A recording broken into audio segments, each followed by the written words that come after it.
Bonjour, je m'appelle Olga Suarez, je suis la responsable du service d'éducation et médiation scientifique à l'Observatoire de la Côte d'Azur. Bonjour, alors je m'appelle Jean-Pierre Rivet, je suis chercheur au CNRS en poste à l'Observatoire de la Côte d'Azur au laboratoire Lagrange.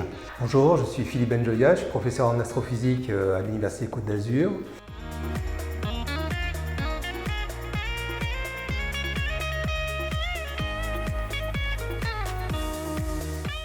Alors, le Centre pédagogique Planète et Univers, c'est un projet qui date de 2010 et où il y a essentiellement 5 acteurs qui se sont rencontrés pour proposer justement un centre pour faire de la recherche et aussi pour pouvoir faire de la pédagogie. Et ces 2 télescopes sont abrités dans un bâtiment sur le plateau de Calerne qui se situe à 50 km de Nice, qui appartient à l'Observatoire de la Côte d'Azur. Et il a été construit dans les années 70 et à partir des années 76, on a utilisé ces 2 coupoles pour faire un prototype de ce qu'on appelle l'interférométrie. C'est-à-dire qu'on a pris les 2 télescopes, mélangé la lumière de ces 2 télescopes et on obtient ainsi une information comme si on avait un télescope de l'objet qu'on observe, comme si on avait un télescope qui avait la taille de la séparation des 2 télescopes. Et dans les années 2010, donc un ingénieur polisseur de miroirs de génie qui s'appelle David Vernet est allé voir un collègue et ami Jean-Pierre Rivet en lui disant voilà, on a deux morceaux de verre, entre guillemets un verre particulier, de 1 mètre de diamètre qui dorment dans les caves de l'observatoire. Et si on les polissait et qu'on les mettait sur ces 2 télescopes qui ne servent plus à la recherche ni à quoi que ce soit d'autre. Donc l'idée a germé, je pense, autour d'une pizza. Il y avait un 3e larron qui est l'UAB, aussi un collègue. Et puis l'excitation aidant, ils ont commencé à diffuser, ces 3 gaillards-là, ils ont commencé à diffuser l'information qui est venu à mes oreilles et je dis ouais, c'est génial, moi en tant qu'enseignant-chercheur, si ça se fait, je peux vous amener des clients, entre guillemets, c'est-à-dire des étudiants qui pourraient utiliser ces télescopes. Donc j'ai proposé à mes collègues d'intégrer ces 2 PU dans un cursus universitaire, c'est-à-dire que parallèlement à ce projet, je me suis occupé de monter des masters, et notamment 2 masters d'astrophysique à l'Université Côte d'Azur. Et donc, on a directement intégré une période de formation des étudiants à l'observation astronomique. L'observation astronomique, dans l'idée des gens, c'est regarder le ciel, voir des très belles choses, faire des photos et faire « Ah, c'est beau comme on est petit, comme on n'est rien ». Mais ce n'est pas que ça, l'astrophysique. Et un professionnel, généralement, il observe le ciel, il voit un point lumineux, et puis c'est pas beau, c'est une étoile, c'est une planète, mais son but premier, ce n'est pas de faire de belles images, c'est de retirer une information physique sur l'objet qu'il observe. Et la moindre information qu'il va retirer de cette observation, il va la coupler avec d'autres observations, avec des données statistiques, avec des modèles astrophysiques pour comprendre comment les choses se passent, d'où vient ce qu'on voit, c'est-à-dire quel est le processus physique qui fait qu'on observe tel ou tel phénomène. Donc on a prévu d'amener nos étudiants pendant, au début c'était 3 semaines non-stop sur le site, donc c'était assez difficile parce qu'une journée type d'un astronome, c'est se lever vers midi, aller manger, et puis quand on est étudiant, donc l'après-midi, on a des cours sur place, et on commence les observations dès la tombée du soleil, jusqu'à 4-5 heures du matin, jusqu'au lever du soleil. Au final, ils sont tous emballés et pendant ces 3 semaines, on leur apprend vraiment à mener une observation de bout en bout.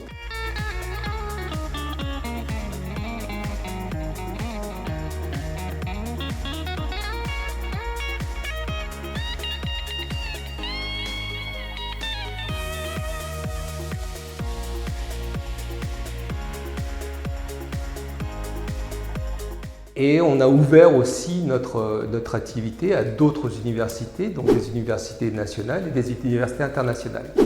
Et ça a été aussi rendu possible parce que grâce au talent de mes collègues et notamment Jean-Pierre Rivet, on a pu rendre un des télescopes pilotable à distance, qui fait que En dehors des cours, on peut continuer à faire de la recherche, mais maintenant, depuis mon salon, j'arrive à piloter le télescope et à récupérer des données pour des projets de recherche. Un centre pédagogique, pour qui?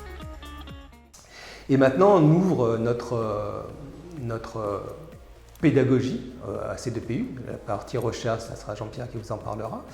À un plus grand nombre de gens. C'est-à-dire que ce qu'on a mis en place sur l'aspect théorique, pratique au sein des masters, on va l'ouvrir à qui veut par l'intermédiaire d'un DU, donc un diplôme universitaire délivré par l'Université Côte d'Azur et Observatoire de la Côte d'Azur. Et vous, si vous êtes intéressé, vous pourrez, à partir, donc là je suis un petit peu à la bourre, mais disons qu'au courant de l'année 2022, on pourra s'inscrire et au cours d'un semestre, suivre des cours théoriques sur qu'est-ce qu'on peut observer dans le ciel, pourquoi il faudrait les observer. Donc ce DU donnera une certaine validation de l'expertise des gens qui vont le suivre et aussi leur donner une formation scientifique qui pourra les exciter. Parce que comme je le disais en introduction, une image c'est bien beau, mais ce qui est encore plus excitant, c'est de comprendre ce qu'on voit.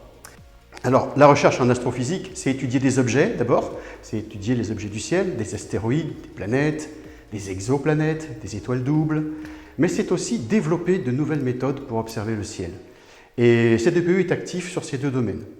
Donc effectivement, depuis 2014, nous étudions plusieurs types d'objets, notamment, je vais en détailler un, on ne va pas tous les détailler, ce sont les astéroïdes qu'on étudie d'une manière un petit peu particulière, puisqu'au lieu de recevoir la lumière de ces astéroïdes sans discrimination, on a choisi de les trier en 4 catégories selon la manière dont ces petits grains de lumière que nous envoient les astéroïdes vibrent, selon qu'ils vivent verticalement, horizontalement, à 45 degrés.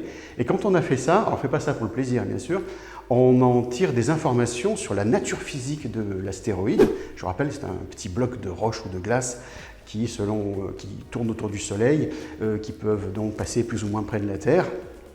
Et donc, en plus de savoir où ils sont et à quelle vitesse ils vont, on arrive à savoir comment ils sont faits, la texture de leur surface, éventuellement un peu la chimie de leur surface. On étudie aussi les étoiles doubles. Alors les étoiles doubles, ce sont des étoiles qui vont par paire et qui n'ont pas d'autre choix que de danser l'une autour de l'autre. Et en étudiant avec précision cette très lente valse des étoiles les unes autour des autres, on en déduit des informations assez capitales comme la masse de ces étoiles. C'est un moyen de peser les étoiles en quelque sorte. Regarder le ciel, ça peut commencer avec les yeux, tout simplement. On n'a pas besoin de grand-chose pour pouvoir voir les étoiles.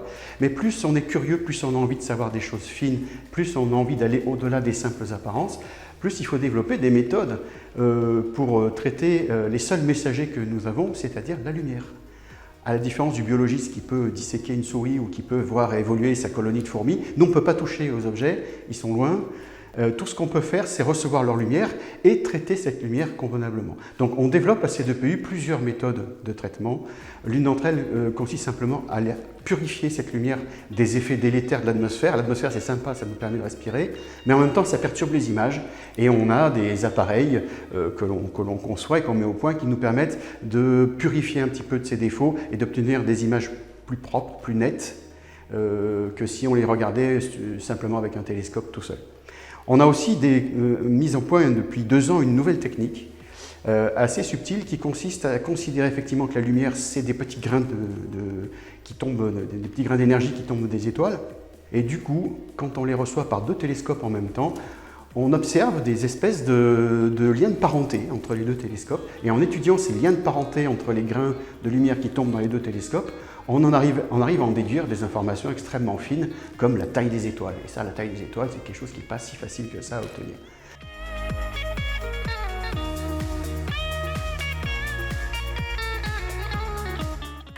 Avec le télescope C2PU, je porte un projet qui s'appelle EduCosmos. Et ce projet consiste à faire utiliser le télescope par des élèves des collèges et des lycées pour réaliser une observation scientifique pour un programme scientifique réel.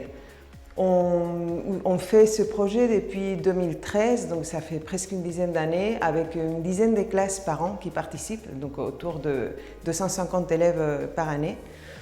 Et ce qu'ils font les élèves, on les prépare pendant toute l'année pour qu'ils arrivent à comprendre les sujets scientifiques sur lesquels ils vont travailler. Cette année, on a travaillé autour des exoplanètes.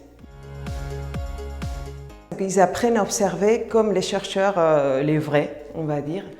Et après, on a une séance d'observation pendant la soirée. Et ils observent, cette année ça a été pour un projet où ils doivent suivre des exoplanètes détectées par le satellite TESS. Donc c'est un satellite qui a été envoyé par la NASA et en collaboration avec des universités américaines et qui scrute le ciel pour regarder à quel moment il y a une planète qui va passer devant son étoile.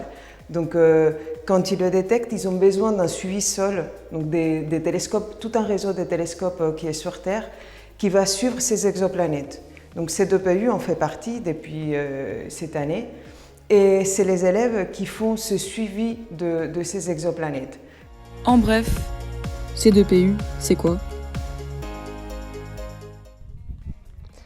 C2PU sont deux télescopes qui sont utilisés fondamentalement pour la science, mais aussi pour la formation des étudiants à l'université, des masters, et des élèves du secondaire.